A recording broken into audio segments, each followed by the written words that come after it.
सुभद्रा योजना नवेम्बर 24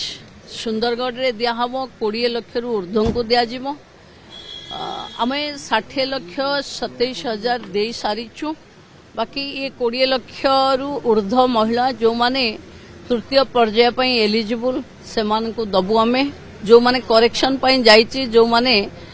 बैंक आ आधार करेक्शन करे देबे से भी ये तृतीय पर्याय रे शामिल करिवो हमें। मैडम ये कोठी दिया जिवो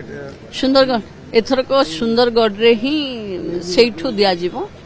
मैडम रिजेक्शन हेतला से जो रिजेक्शन लिस्ट जो थिला ताकू 1,67,000 रिजेक्शन लिस्ट को ब्लॉक को पठा हे जाइछि जिलापाल थ्रू रे बैंक किंबा आधार कार्ड बा कोनोसी भूल थिले ता त्रुटि संशोधन कले आमे तृतीय पर्याय रे शामिल करिवो किछि व्यस्त होबा दरकार नै जदि कहार डेरी होउछि करेक्शन करिवारे ताकू आमे पुनी फोर्थ पर्याय जोटा हबो सेथरे समस्त को दबो। कहते जो मोडालिटी प्रस्तुत करा जाउछि जो माने बळका बा कोन कारण बसत कटि जाइछन्ती आ तांकू मध्ये पूर्ण कर दिया जी किंतु मोडालिटी ऑलरेडी फाइनल हेछि जो माने छोटिया भूल पाई की कटि जाइछन्ती सेमान को तृतीय पर्याय रे नै जिवो एवं जो माने बुझी पारि नाहंती तांको फिजिकल वेरिफिकेशन हबो।